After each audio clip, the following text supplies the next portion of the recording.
What's up, heathens? How y'all doing? I'm the Godless Engineer, and I'm here with, how do you say your name again? Is it Pagalaga Ding Dong? Who are you?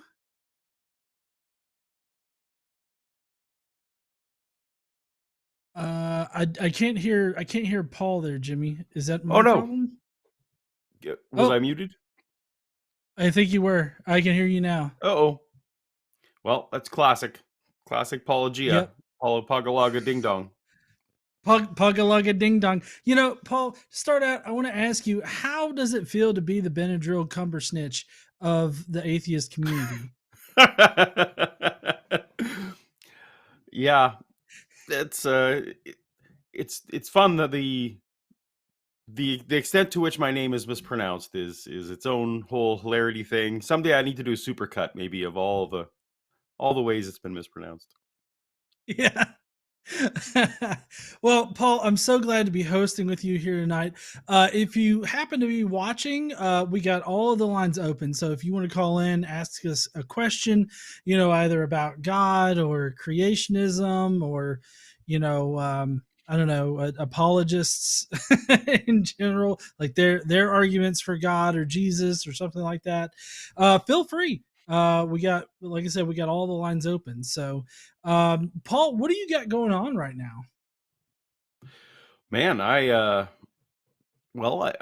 been since last I was on the line. I've actually started my own live channel with streaming. So this is my first, I think, time on the line in like my new studio, and so Mhm. I have a whole second channel, Apologia Live, that you can go check out. And uh, if you care for my off the cuff type things, but my scripted content still continues on the main channel with cartoons. And I have this week special British takeover of my show that I wasn't even involved with. So, well, I was involved because I had to draw the cartoons, but yeah. How about how about you? What's going on in your channel? I've got some Kent Hovind going up this week. That's just a sort of what I call a director's cut from a previous live stream that I have. And then Mike Winger is actually going to try to explain how the Bible doesn't have sex slaves in it later on this week. So Oh, that'll be neat. fun. Yeah, it's interesting. Oh, that guy. Yeah, he's a special one as far as like apologist goes, because he seems to take like the worst positions on a lot of things, and he does so as if like he's being reasonable about it when really he's doing what I think is called eisegesis into the text, Oh, where where he's you bringing things into it. yeah, Yeah. yeah. So yeah, he's gonna do that this week over there on my channel. But I have to say that your live content is honestly, some of the best that I've seen. I mean, you structure it in a pretty good way. Of course, over there on my channel for my live streams, I've just got talking shit about comments, and then Brosifus comes on to give us some bad science stuff, and then I respond to a video. So I Well, think it all comes your from being live. well, I appreciate that. It all comes from being highly uncomfortable on camera. So if I don't have a plan, I don't feel Yeah. like I'm comfortable enough just to wing it. So, but I'm learning. It's fun. Yeah, I guess I have kind of built myself off of just sort of winging it on occasion, as far as my live streams go. Very rarely Winger have I winging ever, it. yeah, winging it. Yeah, very rarely do I have like actual notes. When I do live streams, normally it's just, I'll watch the video a few times before going live, and then I just sort of whatever comes to mind at that point in time. But it's in all good, good fun. I like the notifications that pop up because I was able to convince Brosifus to do the notification pop-ups, and Oh, very so those good. are those are rather interesting. Yeah. like for super chats and things like that. Yeah. Yeah, the Yeah, on-screen it's ones. pretty fun. Yeah. I have People. this mixed thing with right now. The problem I'm having is that with my script, I'm used to my scripted content. I've done that for years, and I can be very precise in what I want to say. And so when people respond to that, they're responding to the best version that I put forth. Maybe it's garbage, but it's the best that I could do. the problem Mhm. I'm seeing now is that more and more apologists are starting to respond to my live off the cuff stuff, and I'm a little bit sad by that because it's not my best work, and a lot of times it is like, oh, I misspoke there. I wish I'd have said X instead of Y. So, but it comes with the territory. If you're gonna be on YouTube, someone's gonna critique it. Yeah, and I do like that. We both actually responded to the Spider-Man analogy thing, Yes, and you did it on a live stream, and you came at it from kind of a different direction than I did. And I thought that you had a very good take on that. And but all of you, like, even though the live stream content isn't your best content, as you say, I still think that it's really good. I appreciate it. And Yeah, and the apologist not wanting to critique, I guess, your main content, your scripted up content. Hmm. I mean, the what I tell myself every day is that I'm just too good for them to That's right. respond to. Because they for some reason have latched onto you pretty hard. I mean, you've got people like William Lane Craig that's like addressing your stuff, and you've got several other apologists, which it's kind of a mixed bag with apologists. I don't know if you get this, but it's like some people think that William Lane Craig is like low hanging fruit, and then other people will think like Cameron Bertuzzi's low hanging fruit, or Mike Winger's low hanging fruit, and it's like, okay, well, who do you think is good? And then they'll name off an apologist like Gary Habermas, and it's like, I've got a whole playlist here of Gary Right. Habermas. I mean, I can't build my entire channel off of shit talking Gary Habermas all day. Like that's not gonna be interesting at all. Or they'll have no idea sometimes, or they'll throw out like, well, Thomas Aquinas. I'm like, yeah, I'm not responding to Thomas Aquinas stuff. I mean, but I always like to, I think you're similar. I like to reply to the people who I think are reaching people the best. Not that have the best arguments, but the people that are most influencing or most persuasive. That's Mhm. really who you need to talk about. Otherwise, if you want to be an esoteric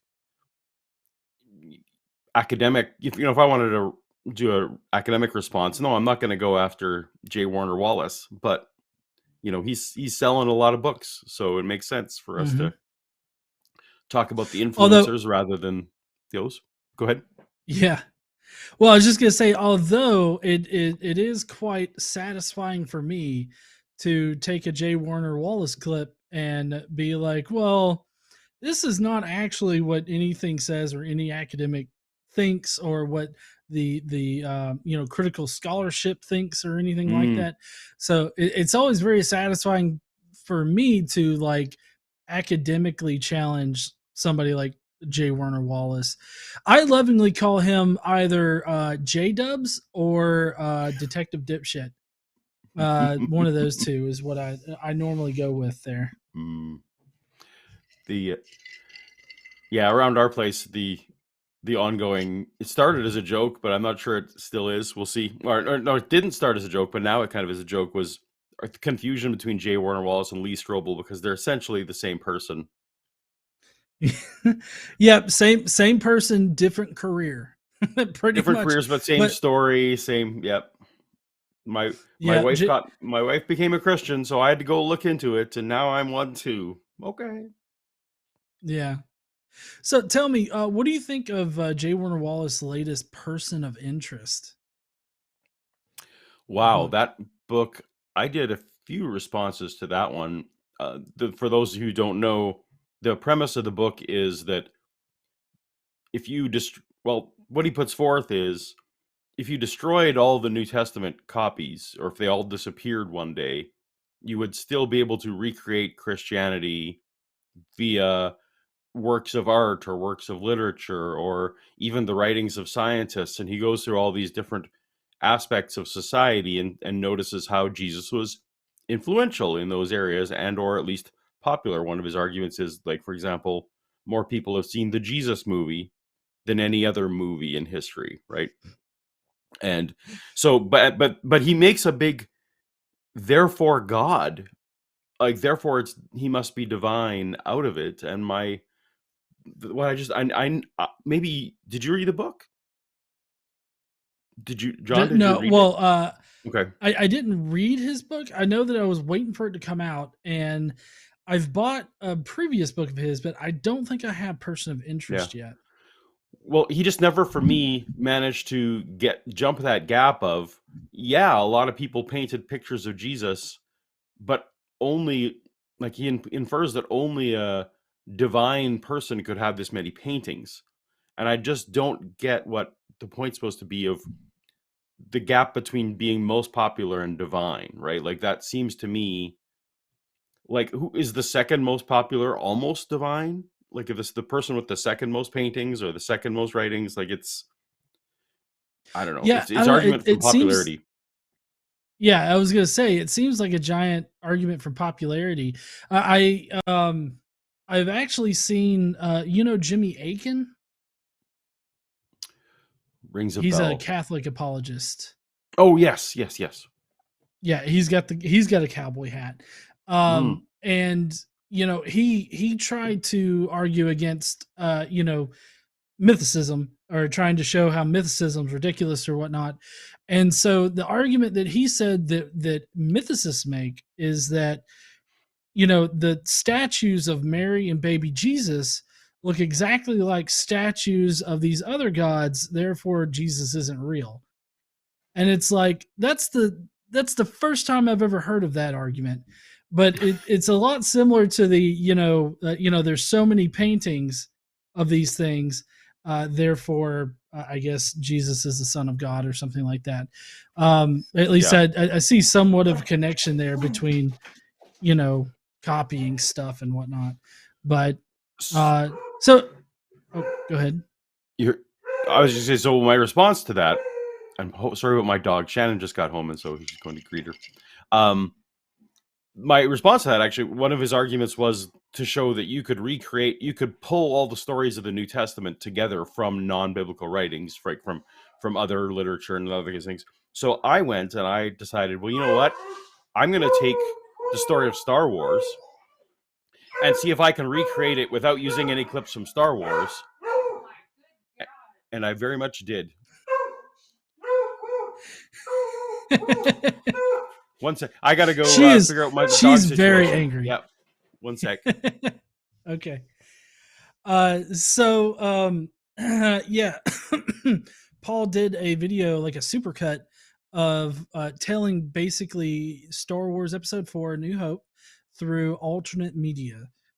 Basically, he took clips from popular TV shows and other things that, where he laid out essentially the entire movie of it using clips of that weren't directly from the movie as a way to prove that just because it's popular and many people wrote about it doesn't mean that it's based on anything true. I hope exactly. I got that right for you.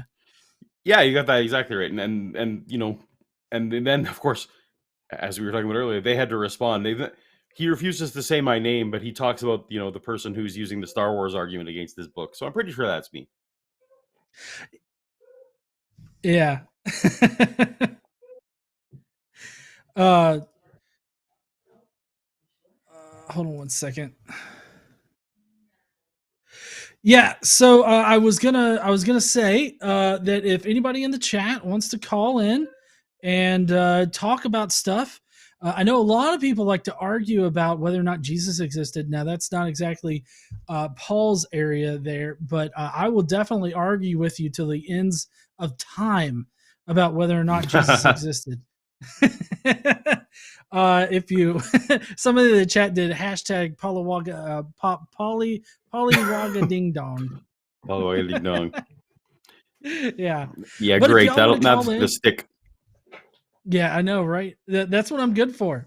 I mean, come on. I'm good for coming up those kinds of things. But if anybody wants to call in, talk about God, evidence for God, existence of the afterlife, ghosts, I don't know, something you want to call in and tell me how much you hate me, that's fine too. I don't know what we can really talk about with that, but or if you need advice on black shirts, we're here for you. Yes, black shirts, are definitely our forte. But so Paul, let me ask you this: what is like maybe your favorite uh apologist to respond to? Like Hmm. you've got a lot of different apologists that you have responded to, but I'm wondering if like there's one person out there that makes an argument or says something and you just like you got to hop on it. Uh, well, but the weird scale that would be like who makes me the angriest. I think Yeah. because it's the level of anger that I feel towards what was said. So I think in that realm, Frank Turek, I think is the one that most frequently makes me angry because he's seems to miss the point a lot and be quite obtuse. Um, I feel like that's a go-to. Greg Kokel is another good one to get me angry.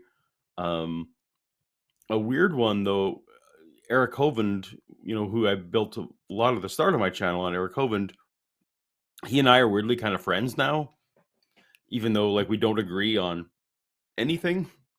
So Mhm. it's this funny thing because I still get really mad at everything he puts out, but then it's kind of like, well, it's a guy I like. So I don't know. This makes for weird life. But yeah, I think all of us were kind of. Is that true for you? Do the apologists make you angry or does it make you intrigued? What like how do you decide which ones to respond to? Well, generally, I find an argument that somebody's making, that either haven't responded to, exactly, or I haven't responded to in a long time, or it's kind of a unique topic, I guess. There's never really one apologist, I guess, that really gets me that I gotta respond. Although Frank Turek is probably up there. He doesn't really get me angry so much as I hear something that like maybe is a bad argument or he's just completely wrong about, and I'm like, I can make a video about this. I think the ones that kind of get me angry are kind of like are like Mike Winger on some of these Hmm. more critical issues, because I've responded to Mike Winger in the past about slavery because he always tries to paint the Bible as only being like debt slaves and never like chattel slaves, and so he has to twist what the Bible says in order to get there. And I guess maybe that's what really gets me is when people have to twist information in order to make their argument. And it's like, well, no, that's not what that actually says. Because I think there's like two or three times in the video that I'm putting out on Thursday where I'm like, that's not in the Bible, Mike. Like, it does not say this. It says this. And I like have to tell a Bible story at that point. But I do it in my own special way. So there's like a lot more That's depth right. in it. But Well, one problem with but Mike is that I think he's not going so much. He stopped talking.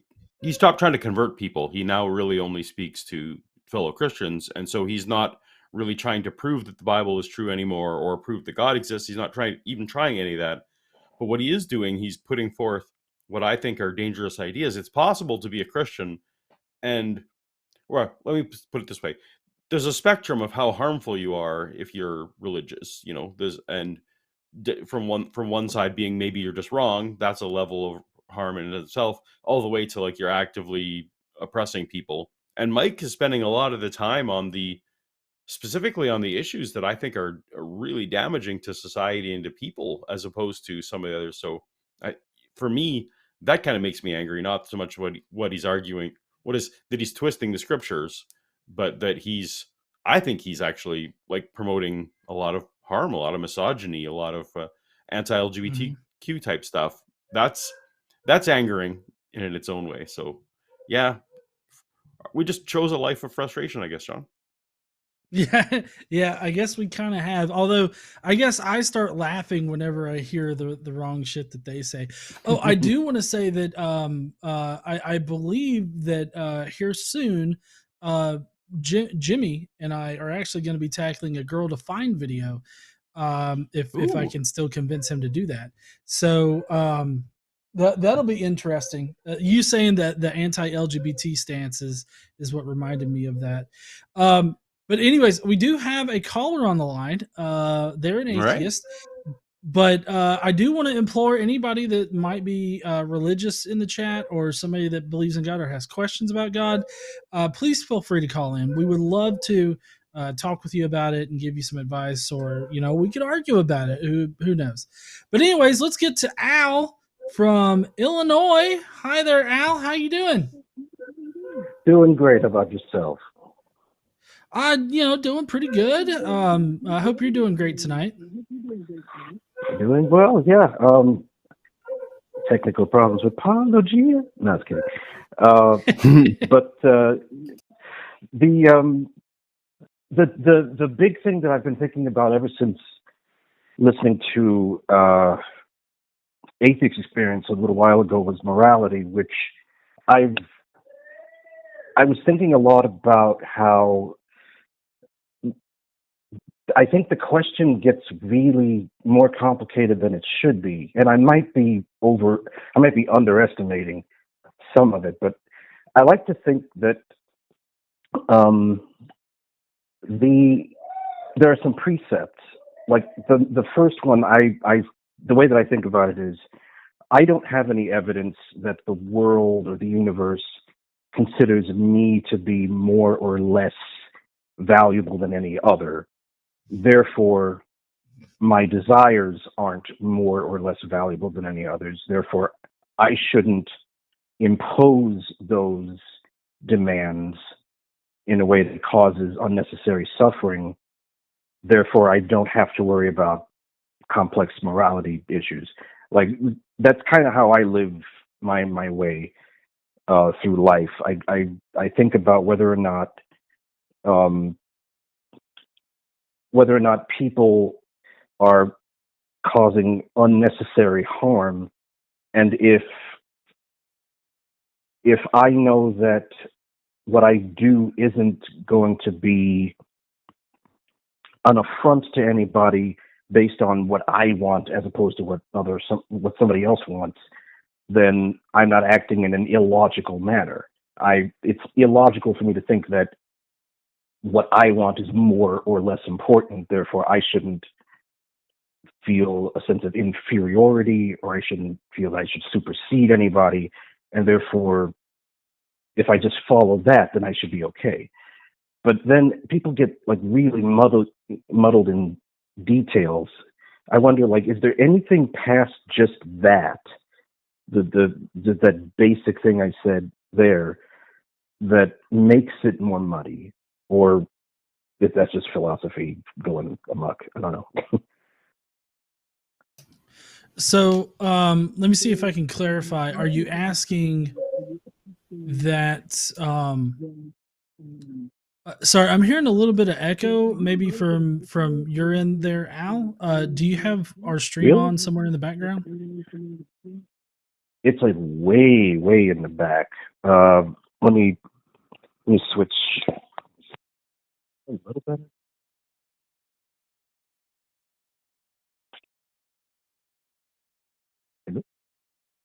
Hello. Hey, gotcha. Okay, sorry. Is that better? Oh yeah, that's better. So Okay. are you asking? Is morality is morality more complicated than just not? Is it more complicated than just not wanting to cause unnecessary suffering? Is that what you're asking? Pretty much, especially since the act of doing so is inherently illogical. I think. Then yeah, does it go any further than that?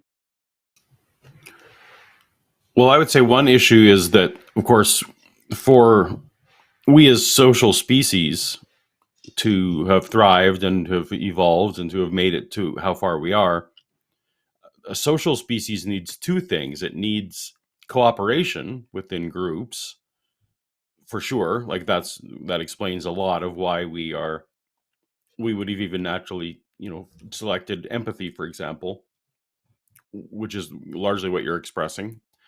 But there is the competing factor of that if the individual members of the species aren't looking to thrive and looking to make sure that they have enough food, for example, to pass their genes on to the next generation, if there's not a bit of selfishness in there, then your species also dies out. You actually need this weird balance of care about yourself and care about, and the empathy that would give us the benefit by considering what other people are thinking.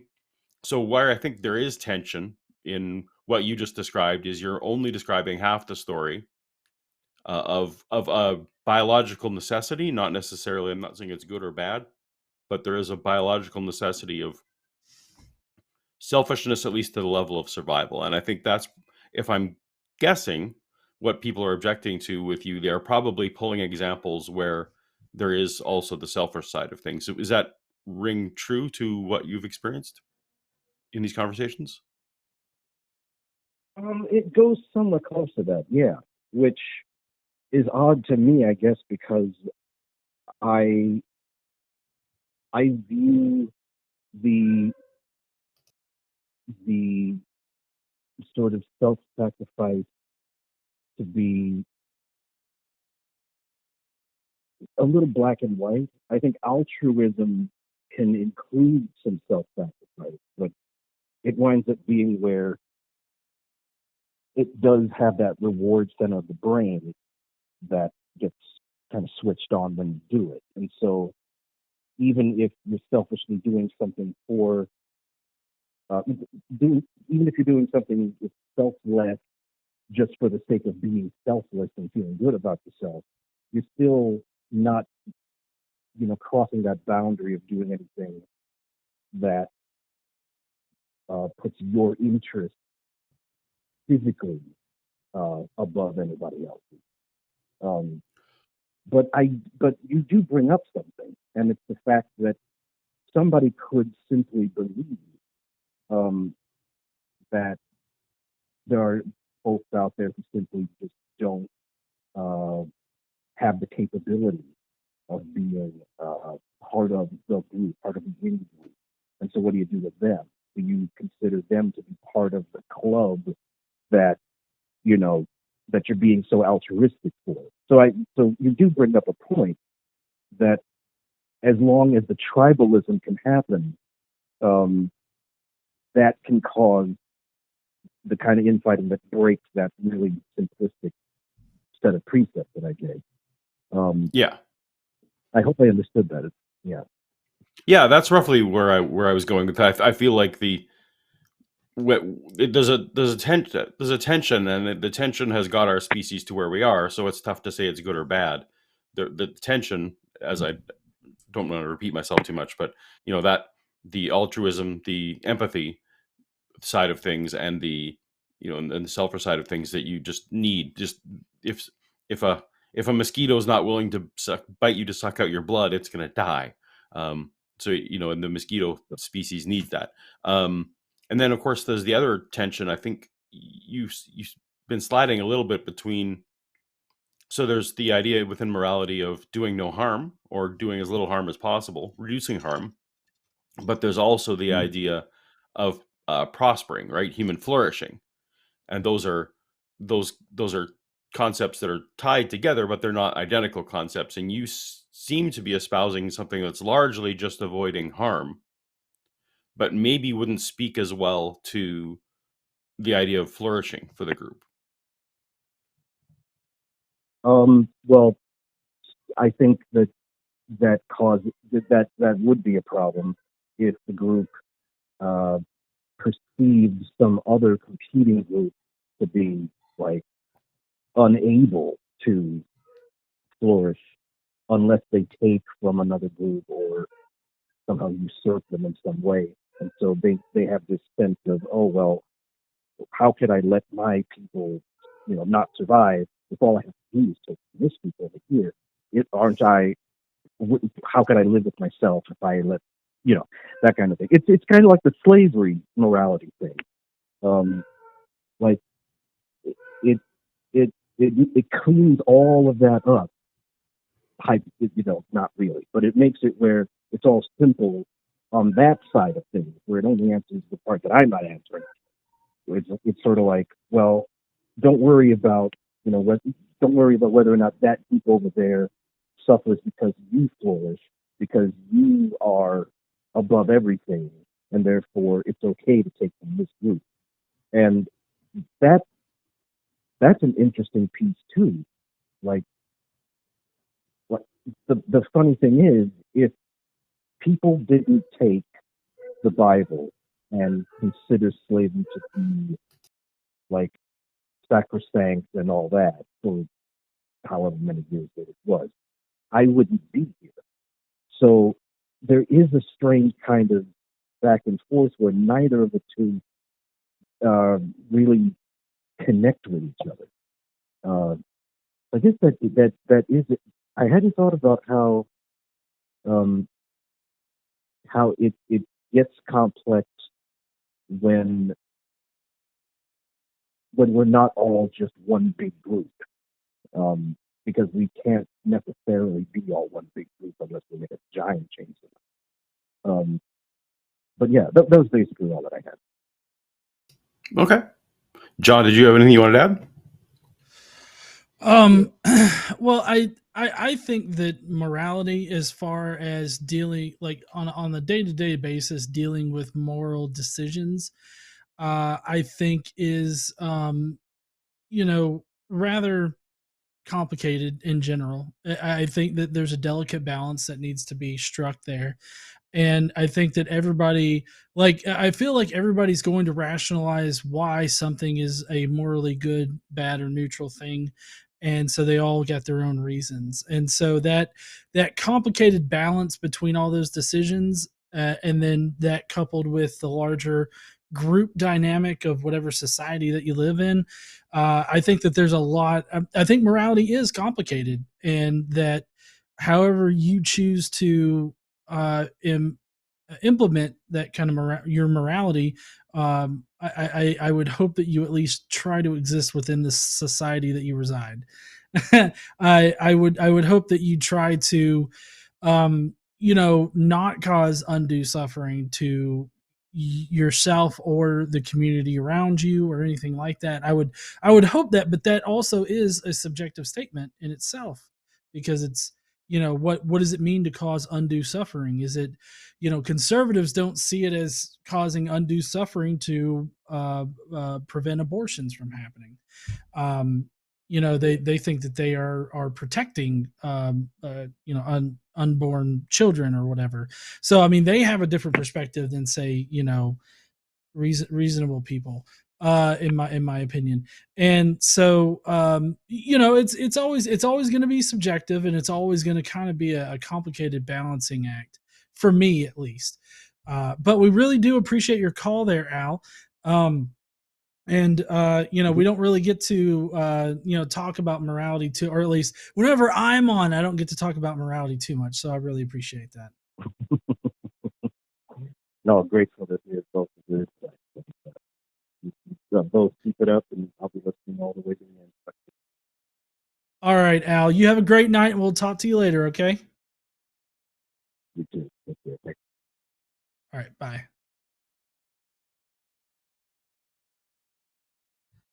Yeah. So next up, we've got Bree from Florida to talk with us. Hey there, Bree. How you doing? I'm also very sorry you're in Florida. Oh, why is that? Why is that? Have you seen the news about Florida at any point in time? Yeah. I mean, in the history of I'm a native Floridian, and the history hasn't usually been that bad, but lately it's been pretty bad in the politics side. Yeah. So, what you want to talk about there, Bree? So I am a evolutionary biologist. I am a PhD researcher at Georgia Tech, and me and my colleague got into a conversation about ghosts the other day, and whether ghosts conflict with science, because conceptually, like, you could have some people that have different senses than other people, and they've just adapted to have this sense that other people don't have. It doesn't necessarily need to be like a paranormal thing. So I just sort of wanted to know your guys' opinion about it. Okay. Can I ask, are you on a speakerphone or anything? Yeah. No, I'm not. You are? Now you're not? I just took it off now. Okay. Yeah. We were having a little bit of trouble hearing you, but we were able to get it pretty well. As far as ghosts conflicting with science or whatnot, I think that we would need to first define, what does it mean, for there to be, like, what is a ghost exactly? Like, is a ghost, energy that takes the form of humans or something like that? What would you consider to be a ghost necessarily? Like, how would you, if you could scientifically describe what a ghost is, what would that be?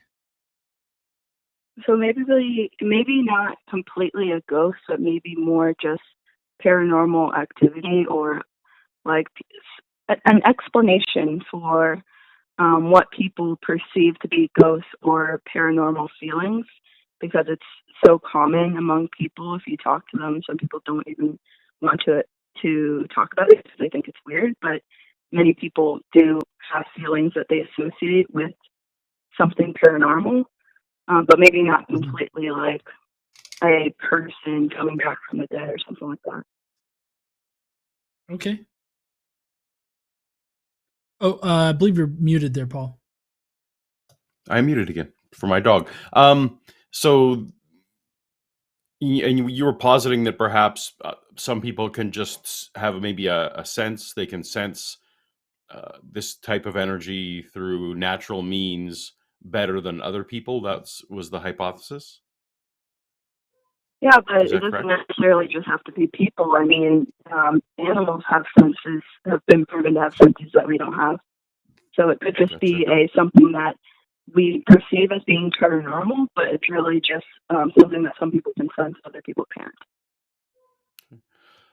Yeah, and I'm glad you went away from the different, like, so the first thing my brain went to was, like, if ghosts are people who are the spirits of people who are dead, then you'd first have to, of course, establish that there's such a thing as a soul, and figure out some kind of mechanism by which, that would survive death. And I would assume that as a scientist, that you haven't necessarily seen evidence that that's the case. So I Not guess, yet, so no. you're saying that paranormal activity is something is actually something natural, and that we would have natural means to figure it out, and maybe someday down the future we would actually be able to replicate whatever senses, like we've been able to replicate all of our human senses in machines and in other things, so that perhaps one day we would figure out how to measure these things without relying on our bodies, and people with talents, like you'd have a Ghostbuster style machines that would be able to detect them. Is that sort of where you're going with this?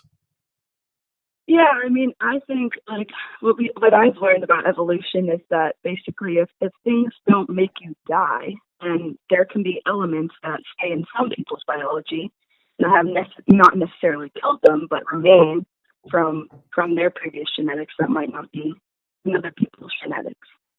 And basically, the only way that something would be removed from someone's genetics is if it causes them to not be able to survive.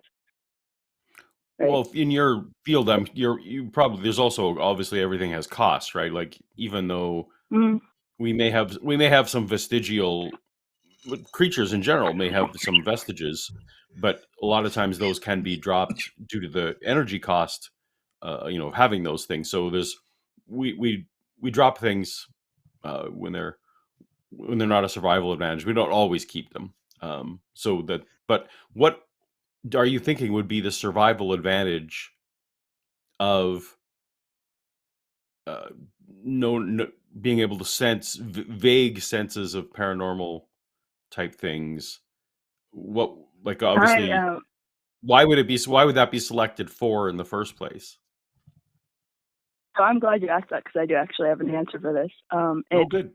So what if there are people that have died in one place over and over again, and that's where we perceive like ghosts come from or haunting come from, then it would be in our best interest not to be in that area because it's associated with death. Well, now wait, so is the idea that these ghosts can harm you? Like, is there some way that ghosts actually present some kind of like harmful presence or something like can they push you Like a down a flight threat? of stairs or something like that? No, it wouldn't be the ghosts that would be harming you. It would just be like something in our biology that tells us if people have had bad experiences or passed away in a certain area, that there must be something wrong with this area.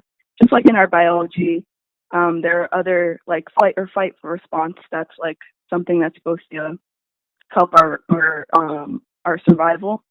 And sometimes when people feel ghosts, they feel this fight or flight response. So it's a biological thing that's supposed to give you more adrenaline to be able to face some sort of something that's trying to kill you. Basically. So you've probably heard in evolutionary circles the notion of like the animals that are overly cautious can actually have a survival advantage, whether or not the thing is true. So an animal that runs away every time there's a rustling in the bushes is going to survive longer than the ones that, even though there may be nothing there that's actually threatening them, are going to survive more often merely because, so would the thing you just put forth not equally be described by saying that we have evolved these stories of the paranormal, and those who are willing to believe in these paranormal things have survived better, even though there's nothing true about it, but they are avoiding those places that have been associated with death, or are avoiding these kind of things? Like, would that not be equally plausible? Yeah, I do think that it could be. Some of it can be explained to, like, let's say you go to a haunted house, like, or something, or you go to someplace you think is haunted. You already have this notion that where you're going is scary. You're already feeling fearful, and you feel something happen, and you may react in a certain way, and you're sort of preempting that. So that wouldn't be like a scientific way of studying whether or not this place is actually haunted or not, because you're already coming into the assumption that it is. But what if it's something else? Like, we can show that, like, there may be like elements of a certain area, like hormones or other things that, like, you can't see that affect like your emotions. What if in certain areas that are perceived haunted, there's something physical there that is affecting how you feel in that place that we just haven't, like, right, but you're talking about brain chemistry. Like, brain chemistry is incredibly complex, and how our brains work is incredibly complex, but that doesn't mean that we require for the paranormal part to actually be true, for those feelings to be triggered, right? Well, it would only happen to certain people's brains, because people's brain chemistry can be different from each other. Oh, for sure. But go ahead, John. What were you saying? Oh, well, sorry, I didn't mean to interrupt. I was just going to say that, if we could naturally describe this sixth sense that you're talking about, would those phenomena still be paranormal?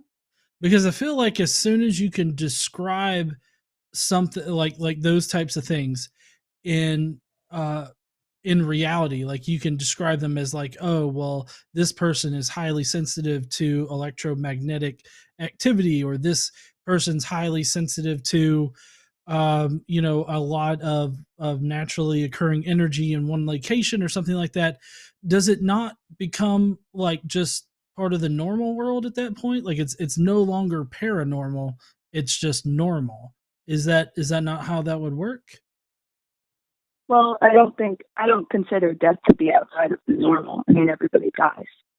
So if it's death related, or if it's related to people, like I said before, people dying in a certain place over and over again, and we get this like fear from a place that causes death, and that's also natural. So yeah, I think at the end of the day, it will be explained by natural phenomenon, but that doesn't make it not paranormal.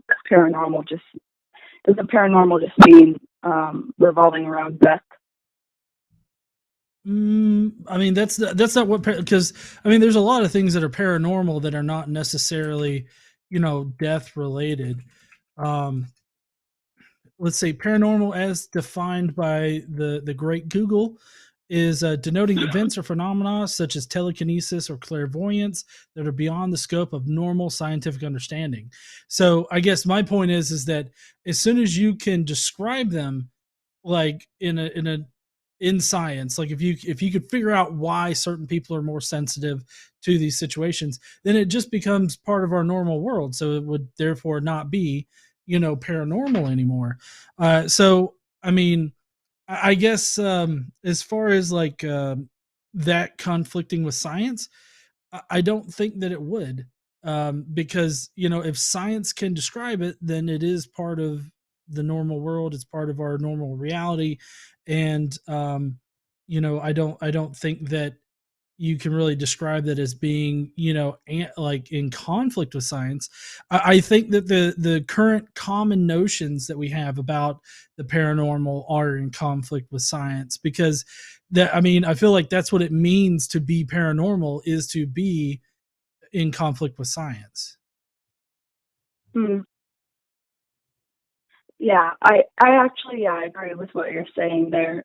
But maybe paranormal's not the right word. More my question is like, if this was explained by science, could it just be accepted? Because I feel like there's, in the realm of paranormal, like we have all of these TV shows and stuff that are like pseudoscience that are trying to figure out this. Like,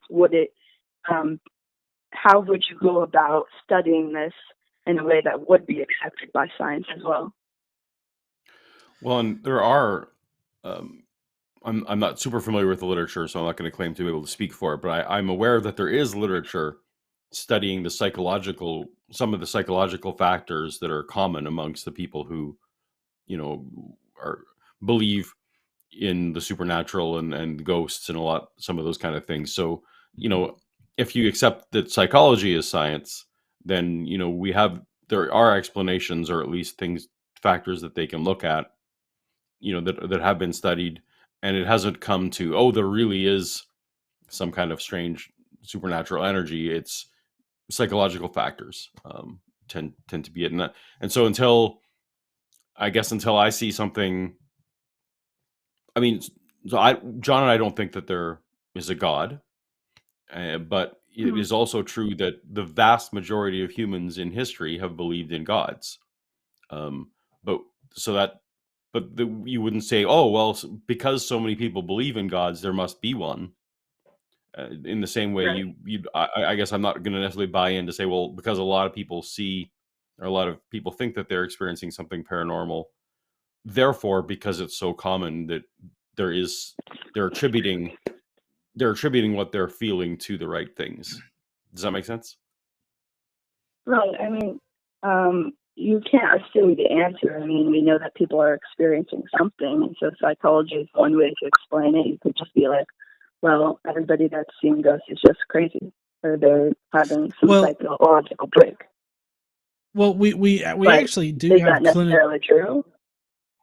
Well, I mean, we do have clinical trials for stuff like remote viewing, and that has proven to be just as good as random chance. And then there's I can't maybe Paul, you'll remember the skeptic that had the $1 million challenge. For some reason I'm blanking on the James Randi right now. challenge. Yes, the James Randi. James Randi. The James Randi challenge is for anybody that can do something paranormal or can prove the paranormal. James Randi would give a prize of $1 million. But the problem is that nobody could ever actually stand up to the criteria needed to actually prove that they can do something paranormal. And he had several different people that tried to pull an over on him and try to win the $1 million, and it just never worked. And so we do have examples of these paranormal type of things being actually tested, and it turns out not the James Randi situation, but turns out the other situations of like clairvoyance or remote viewing or things of that nature, they're really no better than chance, is what the scientific experiments and lab results has actually shown. So, I mean, if you're looking for like hard empirical evidence, currently right now, that's where we sit. And Bree, I wanted to just, based on your last comment, it's just because there's a psychological factor for something does not mean that that you're crazy or that you've had a mental break. There's a psychological factor as to why people are hungry at certain times. There's psychological factors about the way you drive. Like, there's psychological factors are just factors that describe how your brain works. So it would be a bit of a misnomer to, and I would never say that just because someone thinks that they've attributed feelings to something paranormal, they've attributed something they have experienced to that. We're arguing with the attribution, not that they felt the thing or not that they've experienced the thing. We would just say that they're taking that feeling. Just like when I was a Christian, I felt like God was guiding me through certain things, but looking back at it now, I can see that there were plenty of other factors in it, that it wasn't necessarily God the way I was attributing it the initial time. So just wanted to, for the audience there, didn't want to have people think that I was saying that people are crazy. Yeah. Well, Bree, okay. Unless oh, go ahead. Oh yeah, no, I get what you're saying. I mean, it's perfectly reasonable for people to believe something that may or may not be true. But I was wondering, for the studies that you referenced, were those all people-centric or were they location-centric? Because what I was interested in is when people go to a certain location and they deem that location to be haunted, rather than like a certain person has believes they have certain powers, or a certain person believes that they see ghosts like all the time or in many different places, rather that a lot of people go to a certain location and feel a certain thing. Well, so sorry. As far as the stuff that I brought up, these are I can't name off the studies. I just only vaguely know about them because it's been a while since I've actually looked into all this. But I mean, it's just, I was just talking about like paranormal abilities, like remote viewing is one of the ones that can be tested. As far as like haunted locations, I don't know of any like studies that you could really look up that would indicate whether somebody was right about a place being haunted, just because we don't really have a good scientific way of describing what it means to be haunted, or how to detect whether or not a place is haunted or something like that, to be able to test against somebody that claims that they can tell just by their own feeling as to whether or not it's haunted. So I can't give you any of that kind of information, but I know that the paranormal abilities of people, which is kind of what we were talking about, when they are tested, it seems like it's no better than just chance. But that's just with the tests that have been run, and I don't really know all of the scholarship surrounding that, but it would be something good for you to look into, because I do know that those studies are out there. Yeah, I could think of an experiment. You could just take a bunch of people to places that they've never been that are traditionally deemed haunted, and also normal places, and see if there is a difference in their response to the haunted places. Well, you could apply for some funding. That sounds like it would be a scientific experiment. Maybe I will. All right. Well, thank you so much, Bree, for calling in. We appreciate these kinds of conversations. So we hope that you call in again, and I hope that you have a great night. You too. Bye-bye. Night. All right. Bye. Awesome. So, Paul, have you had any experiences with like ghosts? Well, not with ghosts, no. But I mean, I would have said the Holy Ghost. I definitely felt like there were times in my life when I was feeling a presence of God in that way. And again, I think it comes down to was I feeling real feelings, or I was feeling real feelings. I was just attributing them to the wrong thing. So I feel like even if she did that experiment, and like, okay, you all went to one place and we all went to another place, and maybe they figured out that, oh, there was like some underground cables through there that had a lot of electric magnetic power, and that, and some people are more sensitive than others. Going back to your point, that would eventually make it to be, it's a natural thing, right? It's a natural phenomenon. And even if there are certain places where people feel weirded out, and if that's a phenomenon, that doesn't mean we would attribute that to something supernatural. You could, Right. there's other things we could contribute it to. So I was unclear as to where she was heading with all that, but I guess I would agree that there are places that make people feel weird. Right. Well, and this isn't a comment on our previous caller, but when I was a kid, I thought I heard a ghost, and we all know that if you hide under the covers, it prevents ghosts from coming. So, just and that works on multiple levels too, by the way, just saying. Anyways, next up, we've got Matthew from Canada, I believe that is. Uh-oh. What's up there, Matthew? How you doing? Oh, wait, no, he's Hey from guys, Florida. how are you? No, I'm from We're Canada. good. Oh, you're from Canada. Okay. Yeah, Canada. Yeah. I just wanted to say I was listening to that call, and it actually reminds me a lot of an Islamic hadith about the ghost. Have you guys heard that one? I have not. No. No. Well, they were talking about ghosts in the hadith, and they were at a thingy or whatever, and the guy says, how many people here have ever seen a ghost? And about 25 people raised their hand. He says, how many people have ever actually touched a ghost? And about 10 people raised their hand. And then he says, how many people here have ever had sex with a ghost? And just Muhammad raises his hand. And he says, what was that like, Muhammad? And he says, ghost. Sorry, I thought you said goat. Oh, come on. Okay. I'm sorry. I'm sorry about that. That's not fun. Anyways, I called originally about morality, but I probably don't want to go on about that after that joke. But I was thinking, have you guys ever heard of sonoluminescence? No. No. Sonoluminescence? Okay. Sonoluminescence? Yeah, it's called sonoluminescence. Yeah. So it's a thing that they figured out. It's a form of cavitation, and what it is they use a sound wave, a high frequency sound wave, and they use like a jar of water. And with the high frequency sound wave, they can actually create an explosion inside with just those components. And they call it a star in a jar, right? Because that's what it mimics, right? And with that, it actually makes an explosion out of nothing, basically, the mere components of water and sound waves, right? And bubbles. They use bubbles. So I was just thinking, with the Big Bang, right, we really have no observable, testable theory on the Big Bang, right? There's a lot of physicists that are trying to put together the whole everything from nothing thing with not too good a case, but they're working on it. But I'm saying, what do you guys think about that?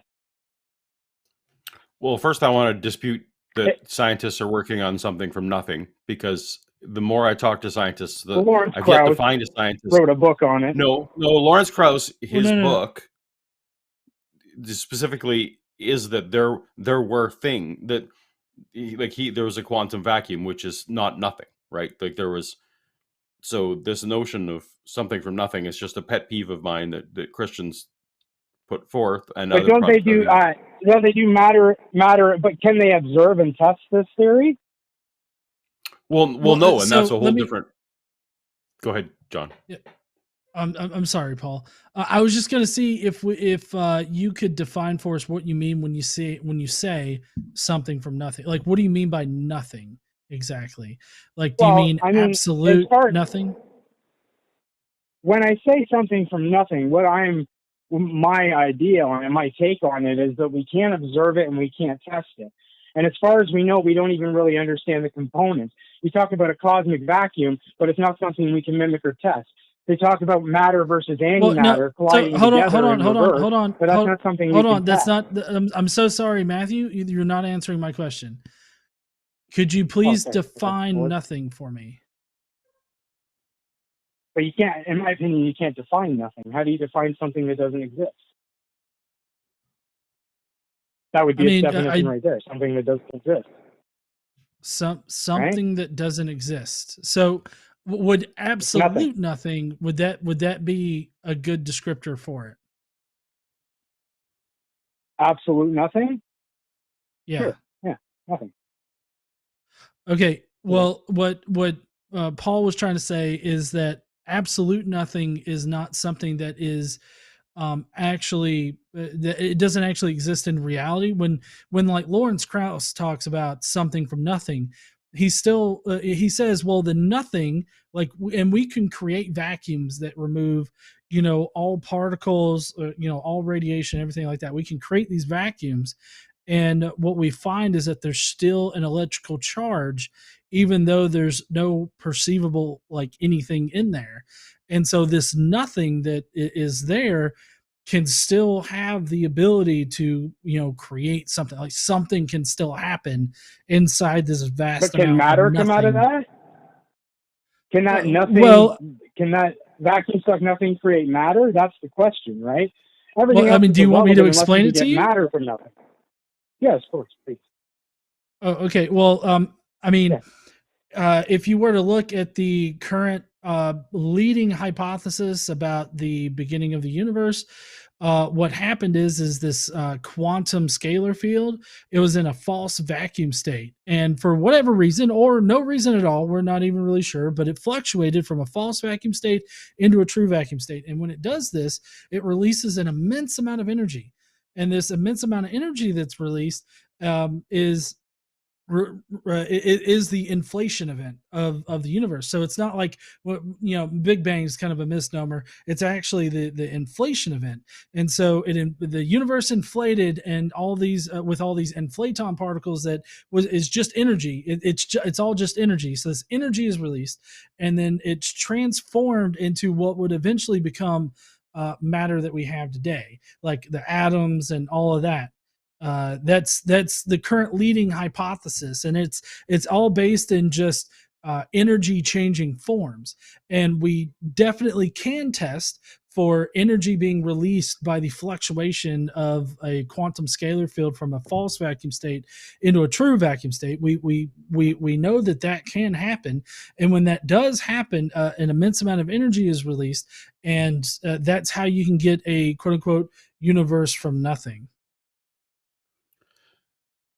Okay, so this is, like you said, a hypothesis, right? Yes. It's an evidence list. What we're trying to clarify is that we're trying to clarify that the scientists that people are not positing that matter came into existence. And matter and energy, of course, are different forms of the same thing. So I just wanted to clarify that what you are talking about is not something that is actually actively posited. I would agree with you when you say that these are not things okay, we can go back and keep up with you guys. We can't test it in a lab. The one guy said that it's energy, right? And the energy expands, or however you worded it. And you're saying that it's beginning with matter, right? No, I'm saying that matter is a state of it. Matter and energy are the same thing. Right. That's E equals MC squared. Matter is physical, right? Energy is not physical. But that they're different states of the same thing, right? So you can get rocks out of energy? I mean, potentially. I can't, but the we can observe that and test that? The rocks. Yes, the scientists can absolutely. Energy becomes molecules all the time. So I don't know and then those molecules eventually will collect, and some might become a rock.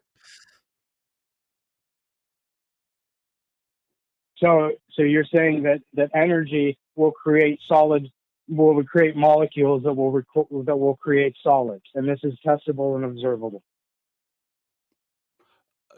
Yes. Yeah. Matter So that's where was that? the E equals mc squared. The energy equals that's a famous equation you're familiar with, right? Einstein, yeah. Yeah. E is energy, and m on the other side is mass, which is the when matter is. But E equal mc squared is a theory, right? It's a scientific theory, yes. It's Yeah. not in the hypothesis version. Scientific theories is scientific theory is pretty much as close as you can get to like absolute fact as you can be. Without calling it fact, right? Because it's still short of that. See, a theory, even in science, or whether you're talking about a theory outside of science, it's still an evidence-based guess, right? But a fact is that step over where it's evidence-based proof, right? An evidence-based guess is a hypothesis. Hold on, Matthew. An evidence-based guess is a hypothesis. Like a scientific theory hypothesis is an educated guess. It's not an evidence-based guess. A theory is an evidence-based guess, and a fact is an evidence-proved theory, right? Not in the scientific Richard Dawkins sense. No. explains this really well. No. Well, I mean, No. I just watched a talk on Richard Dawkins, and he explains that he says it himself, right? He continually calls it fact. He continually because this is something that gets me why atheists tend to contort a theory with a fact, right? But then when you go to the head atheist, Richard Dawkins himself, he admits and concludes that a theory is just a mere theory and a fact is a fact, right? It's like gravity. No, I'm sorry, Matthew. Let's put the brakes on it. For one thing, I want to address, and I'll let Paul talk. Dawkins is not the head atheist. Okay, there's no head atheist out there. That really kind of grinds on me. He's an evolutionary biologist, and he leads the world in atheism. I mean, I really don't care. I really don't care. I really don't care. Paul, what did you have to say? All I was going to say in the scientific sense, I do not. I'm sorry, Matthew. I just don't believe you that Richard Dawkins was saying. I think you misinterpreted what he was saying. I have heard many of his lectures. I've read many of his books. Unless you're giving me a citation at this point, I'm afraid I feel like you. I'll give you a citation. What he said. I'll give you a citation. Okay. I'll give you a citation. I don't know the exact video, but if you type in Richard Dawkins and Lawrence Cross, they sit down and they talk about that interview exactly. So if you go watch video, they reference the other video, and go watch that one. Okay, apparently Richard Dawkins got. No, those two are friends. They've talked hundreds of times. Yeah, so you're talking about a lot of video to watch. That's not a citation. That's telling me to go find a needle in a haystack. But I don't know the exact video. I don't know it. I watched the video. But he does say it. He explains it for like 10 minutes. No, I doubt it, and I don't accept that. No, so that you're true, talking man. to I listened to it 2 days ago. Matthew, please don't get argumentative. How recently you heard something is unrelated to whether you're interpreting it correctly. Okay. Anyways, if you look up, I wish I. Anyway. So he does say it. I mean, you can YouTube it after and see him say it. Yeah, but it doesn't matter whether really relevant.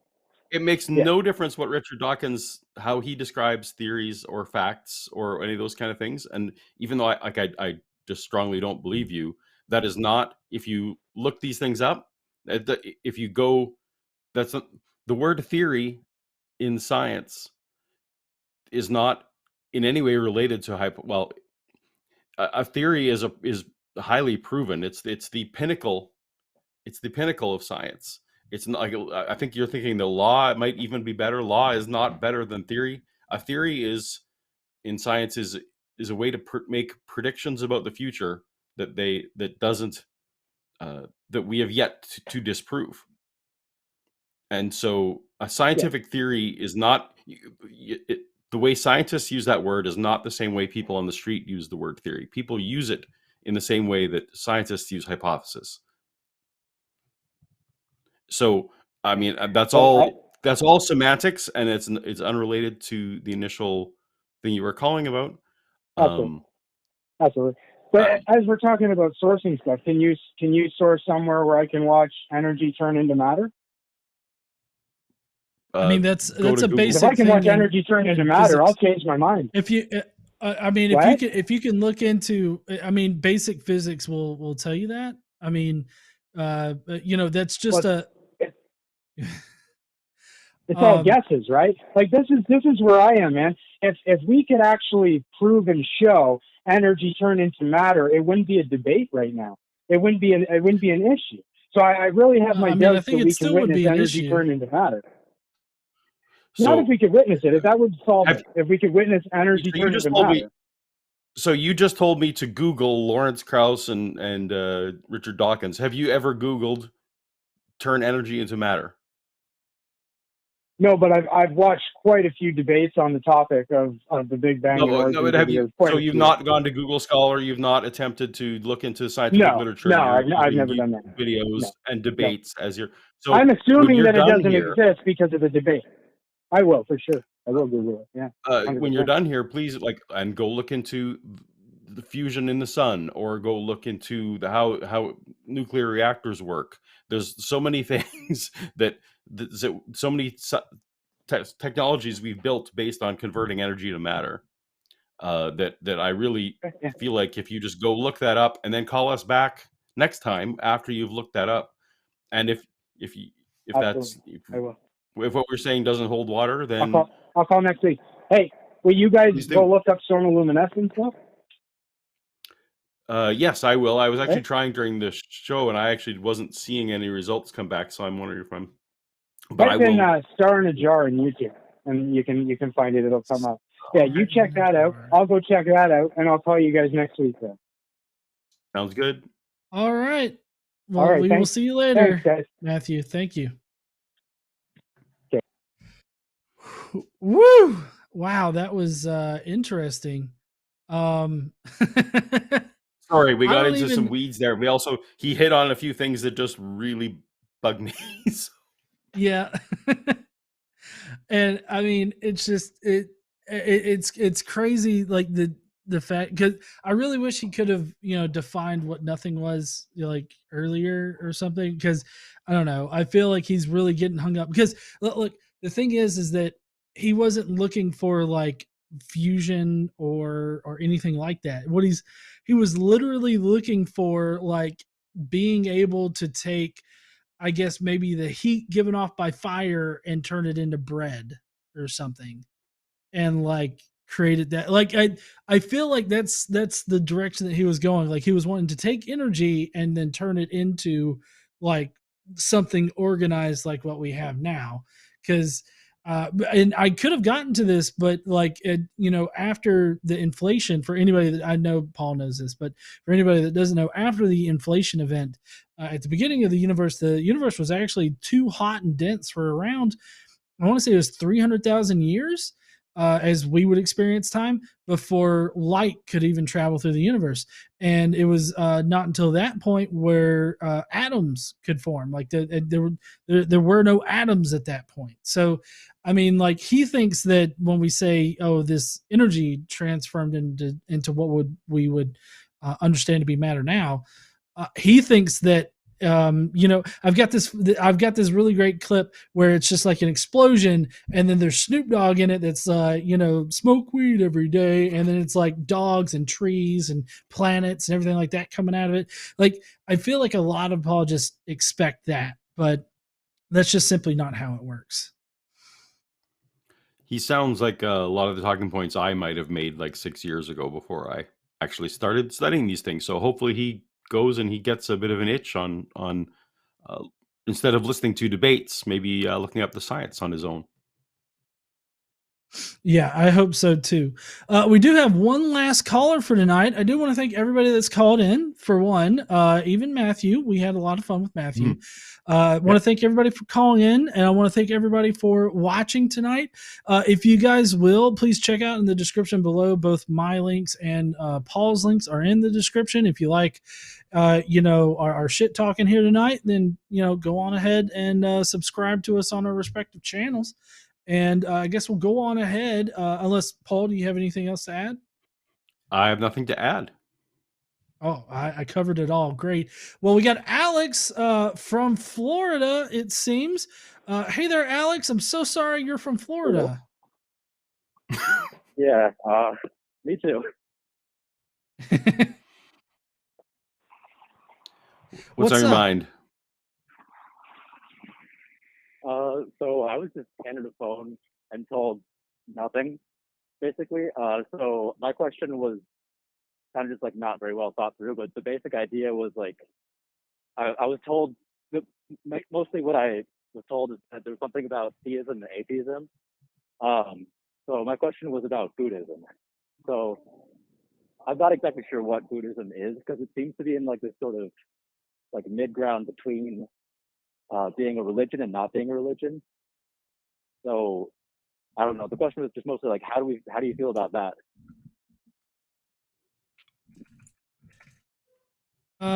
As far as I understand Buddhism, I think Buddhism can be a bit atheistic in that they don't believe like in gods, but I do believe that it's still considered a religion.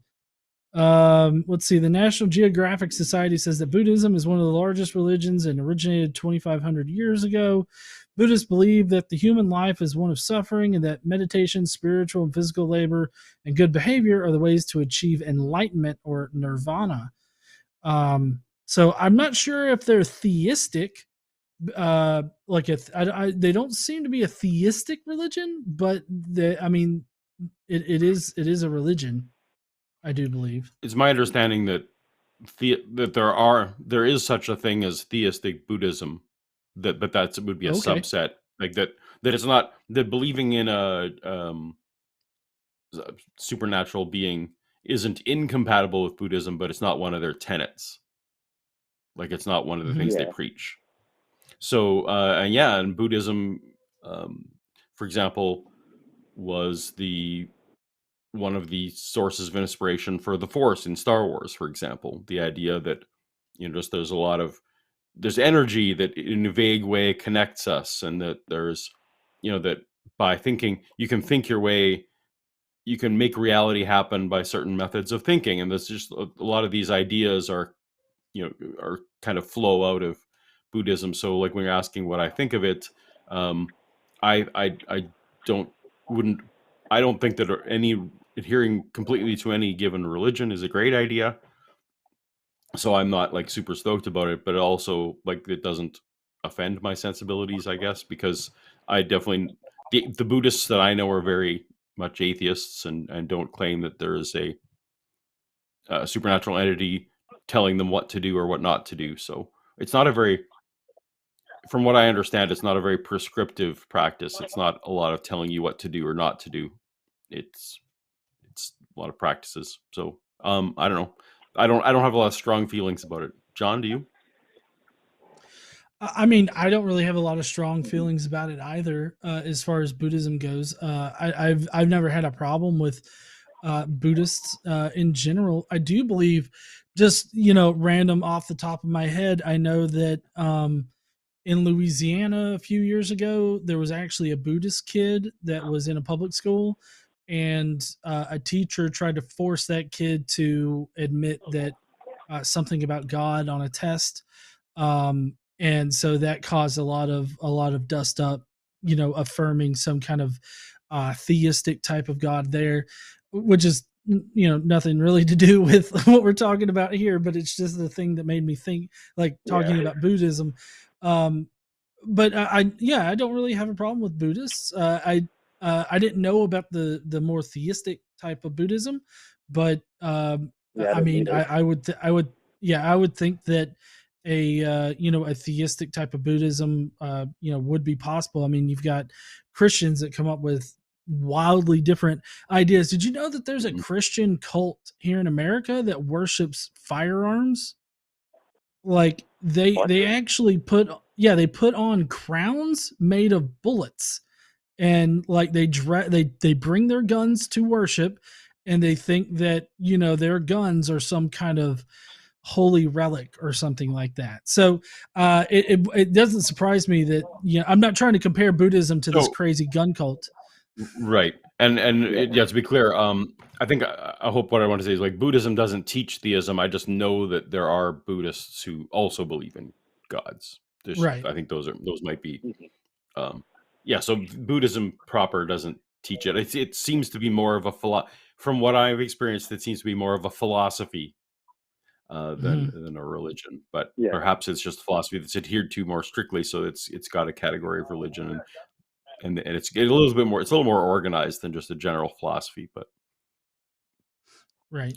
Yeah. So, I mean, like I said, I don't really have a problem with Buddhism or anything. From what I can tell, I haven't really looked into Buddhism all that much. But then again, I'm from Alabama, so the only thing that I've really known is Christianity. But Buddhism, I mean, it doesn't really seem to be all that, all that necessarily problematic. Although I do agree with Paul that any kind of religious belief, I guess, can be potentially harmful. And so I think that as long as they're not including any like potentially harmful, false beliefs about reality, I don't see any, I don't see any necessarily problematic things with it, but just kind of depends on how you implement it, I guess. Yeah. That was interesting. I don't know if that was helpful or not. I didn't really know a whole lot about it. I mean, I didn't really have a plan coming in. I was just handed a phone. Oh, okay. Well, there you go. Yeah. Well, thanks for picking up the phone and for picking our brains. Yeah, we really appreciate it. You calling in and everything. Thank you. All right. Yeah. I hope you do it again, and I hope you have a good night there, Alex. Thank you. You have a good night too. See ya. All right. Well, okay. I think that's going to be our show for tonight. That's all the calls that we got.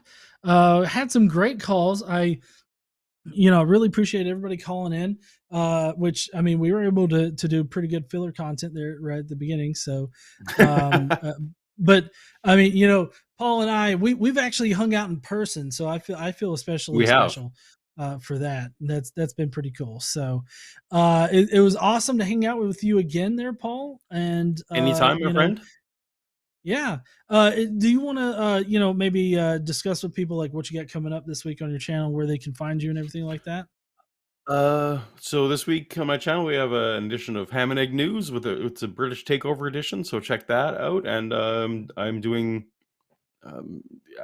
more live streams talking about more stuff. And William Lane Craig this week promised that he's addressing one of my videos on his channel, so I'm sure that I will be reacting to his reactions as well. So look forward to that. Man, I can't wait for that. I love the beef that you have with William Lane Craig right now. Like, I love every time that gets uploaded. I'm like, it's like crack for me because I got to see that. But anyways, so as far as my channel goes, y'all can find me on Godless Engineer here on YouTube or pretty much anywhere else. And this week I've got some Kent Hovind's going to try to destroy the geologic column tomorrow for me. And then Thursday, we've got Mike Winger being an apologist for sex slavery in the Bible.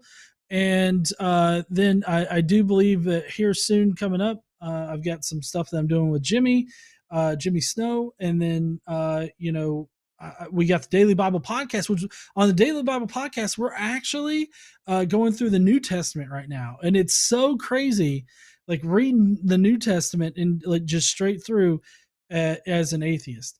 I know KC, she does a podcast with me and she's like, how do they know these things? He is 40 days out there in the wilderness with nobody around. How do they have direct quotes? Yeah. So it's a mystery. Yeah, it's been interesting, but that's what we got going on this week over there on the Goss Engineer channel. So if that sounds like your thing, then try to come on over and hang out with us. But other than that, I think that we're done for tonight. And Artemis Brandsappel sent a super chat saying "Love you in person." We actually saw Artemis in person too. So that was an awesome experience right there. And I have to say, I am going to get Seth Andrews back. I'm going to get Shannon back too. Shannon, I know you're in there. Both of those people prevented me from paying for meals. Okay.